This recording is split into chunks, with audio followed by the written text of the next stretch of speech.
কবরের চাপ থেকে কারা রেহাই পাবে? একটি বক্তব্যে শুনেছিলাম কবরের চাপ নাকি সবাইকেই দেওয়া হবে। ভাইরা আমার, কবরের আযাব, বিশেষ করে কবরের প্রথম চাপ, আযাবটা শুধুমাত্র পাপিষ্ঠদের জন্যই হবে, কিন্তু কবরের যে একটা চাপ থাকবে, কবর প্রথমেই একটা চাপ দিবে। যারা কবরস্থ হবে না, বারজাখী জীবনে যে যেখানে তার ধ্বংসাবশেষ থাকুক, সেখানে একটা প্রেসার প্রত্যেকটা মানুষকে দেয়া হবে, একটা চাপ থাকবে। একটা হাদিসে আসছে, নবী করিম সাল্লাল্লাহু আলাইহি ওয়াসাল্লাম বলেছেন, এই চাপ থেকে কেউ রেহাই পাবে না। যদি কবরের চাপ থেকে কেউ রেহাই পায়, তাহলে সে সাদ ইবনে মুআজ রাদিয়াল্লাহু তাআলা একজন সাহাবীর কথা বলেছেন, তিনি পাবেন। এছাড়া আর কেউ কবরের চাপ থেকে রেহাই পাবে না। তবে এটা আলমুল গায়েবের বিষয়, কেমন হবে সেটা একমাত্র আল্লাহ ভালো জানেন। এটা ঠিক, যারা ঈমানদার তাদের চাপটা হবে সহনীয়, যারা বেঈমান তাদের চাপটা হবে অসহনীয়। এই জন্যই কবরের এই জগৎটা সম্পর্কে সবচেয়ে বেশি ভয় পেতেন সাহাবায়ে কেরাম এবং খুদ রাসূল আকরাম সাল্লাল্লাহু আলাইহি ওয়াসাল্লাম সাবধান করতেন। তিনি বলেছেন, কবর হলো আউয়ালু মানাজিলিল আখিরাহ, আখিরাতের প্রথম ধাপ। যে ব্যক্তি এই ধাপে পার পেয়ে যাবে, তারপরে সব ধাপগুলো সহজ হবে ইনশাআল্লাহ।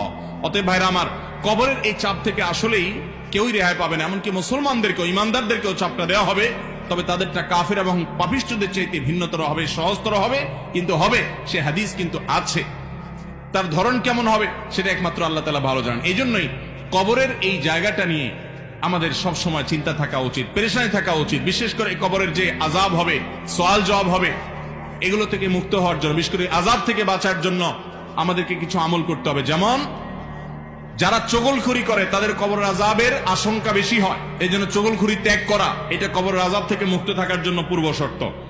আরেকটা হলো পেশাব থেকে ভালো করে পরিচ্ছন্ন হওয়া, পবিত্র হওয়া। ঘর বাড়ি, জামা কাপড়, শরীর পেশাবে মাখামাখি না করা, যত সম্ভব পেশাব থেকে পরিচ্ছন্ন থাকা। কারণ নবী রাসূলুল্লাহ সাল্লাল্লাহু আলাইহি ওয়াসাল্লাম বলেছেন, ইস্তানজাহু মিনাল বাউল, তোমরা পেশাব থেকে পবিত্র হও ভালো করে।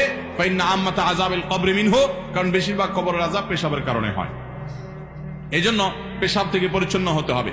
কবর আযাব থেকে মুক্ত থাকার জন্য, নাজাতের জন্য রাতে সূরা মুলক তেলাওয়াত করতে হবে। নবী সাল্লাল্লাহু আলাইহি ওয়াসাল্লাম বলেছেন, যারা রাতে শোয়ার আগে সূরা মুলক তেলাওয়াত করে, আল্লাহ তাআলা তাদেরকে কবরের ফিতনা থেকে বাঁচিয়ে রাখেন।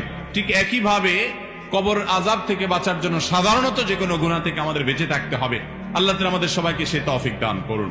তাহলে ভাইরা আমার, কবরের যে চাপের কথা বলা হয়েছে, হাদিসের ভাষ্য মতো সেটা সকলকে দেওয়া হবে, এমনকি ঈমানদাররাও সেটা থেকে রেহাই পাবে না। এই জন্যই সাহাবায়ে কেরাম অনেক ভয় পেতেন কবরের জগৎ নিয়ে।